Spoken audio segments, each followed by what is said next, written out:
Welcome or welcome back. All right, let's talk about what's in my Disney park bag because I'm not just here for the Mickey Premium bars. I do this for a living.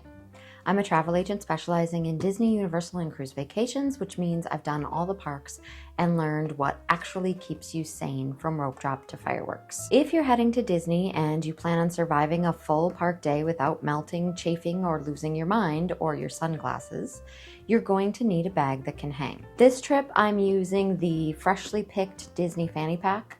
She's cute, she's durable, and she actually holds a lot more than you think. I'll add that my family is old enough that everyone carries their own bags and we don't have a stroller, so this is what I have on me. If you want to see me pack a full loadout for families with little kids, let me know in the comments below. I'll put a full list at the end of this video and links in the description box below. So let's get into what I pack for a full Disney park day because I don't do winging it when it comes to 12 hours in the Florida heat.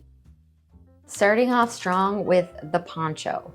Look, I'm not about to drop $20 on some thin plastic when the skies open up at 3 p.m. and they do every single day. Florida weather is petty. Be prepared.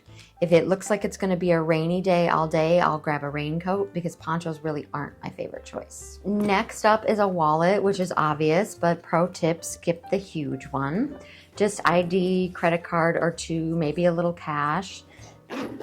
This bag has built-in card slots, so I'm gonna use that. Then we've got the fuel rod. This is my favorite for the parks because those swap stations are everywhere. You could just swap out a dead one for a fresh one. A dead phone in the parks is a straight up crisis. Then we'll talk foam and wipes. I bring two kinds. So I bring deodorant wipes for those I think the stink is actually me moments. And then the cold shower wipes. These are literal lifesavers when you feel like you've been slow roasted on Main Street.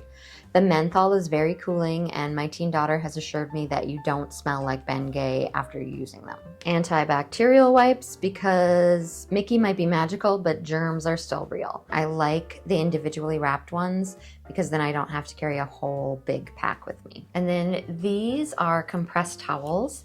These are great for two reasons. Add a little water and boom, a decent size washcloth. Next, they work great for drying off a bench, a table, or a garbage can. If you know, you know. This is my travel pill organizer. Headache, heartburn, cramps. I'm not letting one rogue Advil-less moment take me out. I'm here to ride Pirate's Choice, minimum. Then you're gonna need some kind of first aid. I made this one from an old mince tin just to keep everything together. Got hydrocortisone cream, triple antibiotic, an alcohol pad, and then an assortment of Band-Aids. So blister Band-Aids, regular Band-Aids, ones like if you fall and skin your knee, and then just a little teeny tiny thing of eye drops. A Walla water bottle because hydration shouldn't taste like warm hose water. This keeps cold, doesn't leak, and it's not the size of a toddler's leg. You can get free ice water at all the parks, and there are bottle refill stations too. Just ask a cast member for the nearest one. We're not doing $4 a bottle for some Dasani in the parks. I have this hero clip connected to it, and I'll just hook that to the strap on my fanny pack. Also, bonus points, if I need to hook the whole thing up, this little clip can hang on edges of tables or in the bathroom. Electrolyte powder, I like Noon and Drip Drop. Water is not enough. This is the key to avoiding that midday crash where you're lying on a wall next to the egg roll cart questioning your life choices. Sunscreen, obviously. Reapply, especially if you're trying to maintain that not a lobster look. And Monistat anti-chafing gel. Do not underestimate the pain of thighs on thighs after mile 6. This stuff is gold. I decant small amounts and keep the big bottles back at the resort. Plackers and breath strips for those post-snack moments. Popcorn bits in your teeth aren't cute. Lens wipes, these work great for glasses and your phone screen. A foldable fan, this seems extra, but when that heat index hits 102 and you're trapped in a 40-minute queue with no shade, you'll want options. So I'm also bringing along this bladeless fan. It's really quiet and it moves around. You just hook it onto the strap of your bag, or you can hook it onto your shirt or your belt, or your waistband. And it has 3 settings and just charges with USB-C. So I'm gonna try this out this time. We'll see how it goes.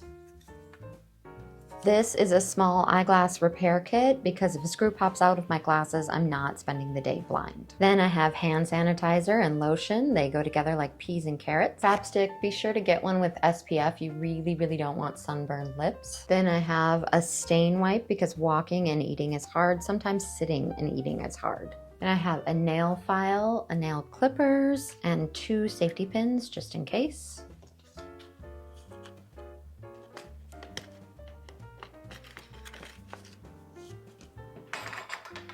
That's the park bag. If you're packing light but smart, you'll thank yourself by 2 p.m.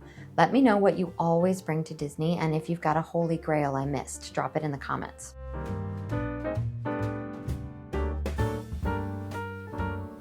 And boom, all of that fits. No backpack required, no shoulder pain, just me, my fanny pack, and the smug satisfaction of being the most prepared person in line for Space Mountain. Don't forget to like and subscribe for more of the okayest Disney tricks and tips. Here's the full list, pause to read.